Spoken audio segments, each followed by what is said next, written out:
JRod, Varsity man up. It's game time, everybody stand up. From my town to yours, we ready for sure. From the field to the court, yeah, we ready for war. This is 845, Varsity man up. It's game time, everybody stand up. From my town to yours, we ready for sure. From the field to the court, yeah, we ready for war. I said it's game time, so it's time to score. This is Justin Rodriguez with this week's Varsity 845 football show.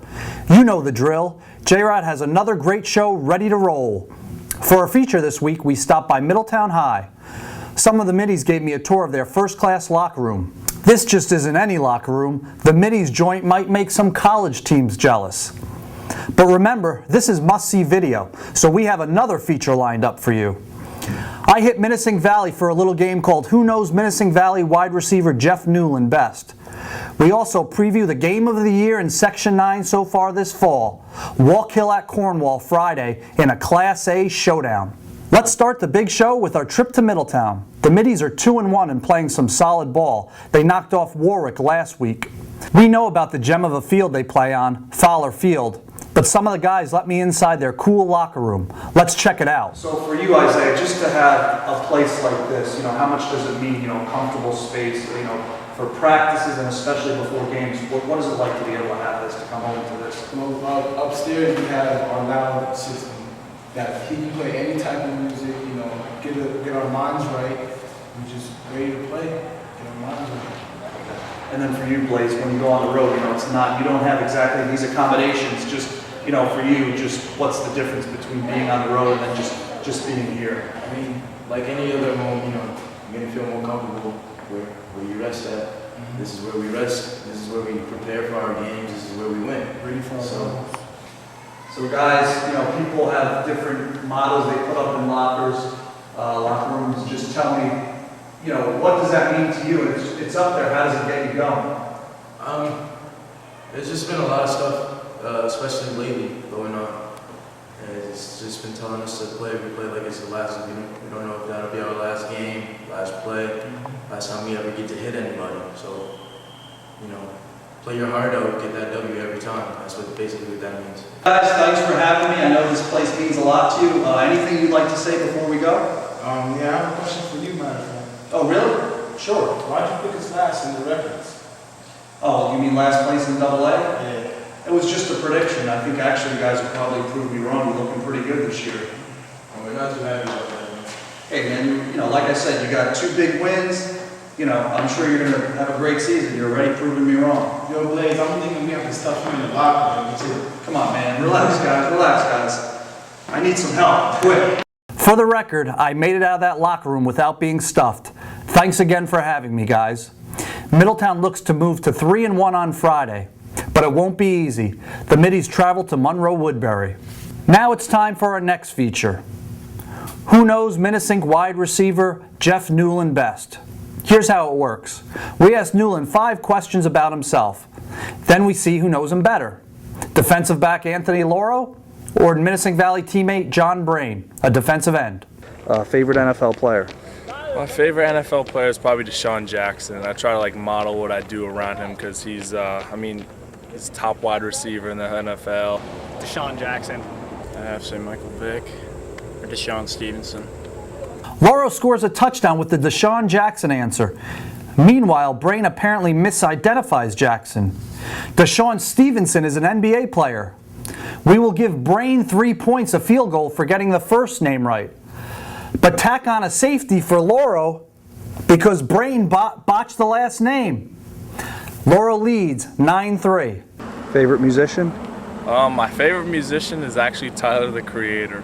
He's his new rapper coming up, and I don't know, he's just crazy. Kind of like me. Definitely, I know this for a fact, it's Tyler, the Creator.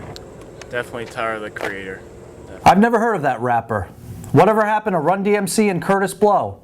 Anyway, Lauro and Brain both get a touchdown. It's now 16-10 Lauro.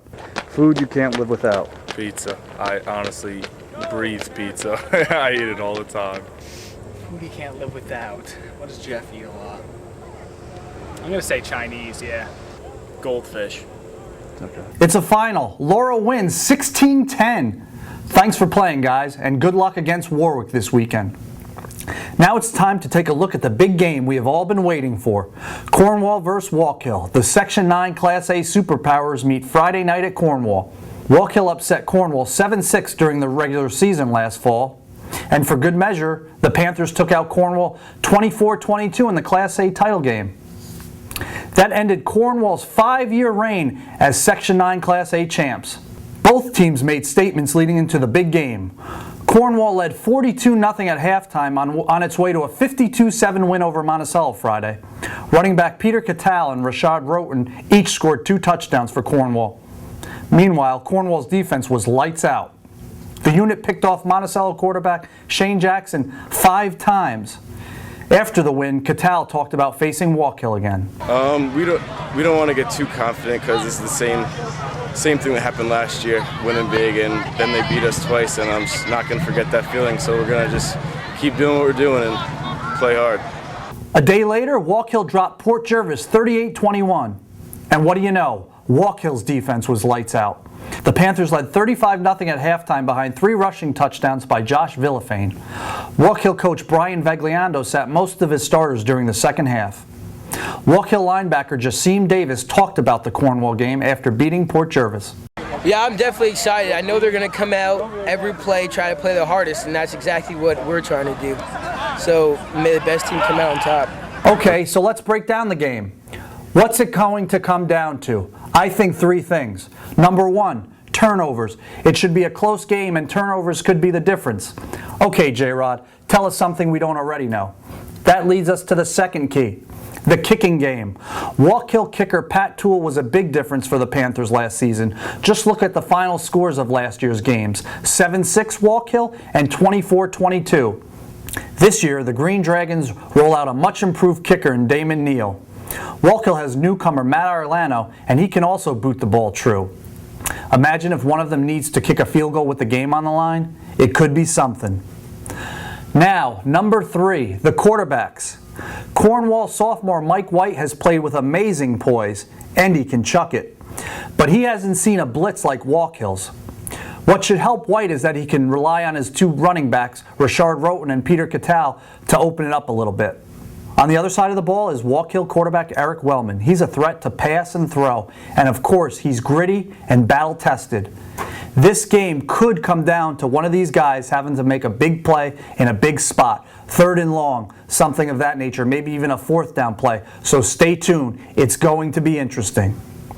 As for a prediction, you're going to have to check out Friday's editions of Varsity 845 online to find out.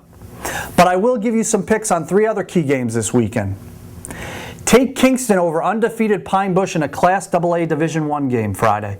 Tough call. Pine Bush allowed just 14 points on defense all season. But I like Kingston quarterback Zach Chilcott. He's hot, and the Tigers' defense is coming along, slowly but surely. Take Warwick over Minisink Valley in a key Class AA Division II game. Led by quarterback John Garcia, Warwick will just have too much for Minisink. Garcia has thrown for 400 yards in each of Warwick's last 2 games. And on Saturday, I like Chester over Livingston Manor Roscoe in a rematch of last year's Class D title game. Chester has too much depth for Livingston Manor Roscoe and possesses do-it-all man Saxon Smith, who could go off at any moment. Well, that's it for this week's show. As always, it was my pleasure. Check back every week for the Varsity 845 football show. I'm Justin Rodriguez, signing off. It's game time, everybody stand up. From my town to yours, we ready for sure. From the field to the court, yeah, we ready for war. This is 845, Varsity man up.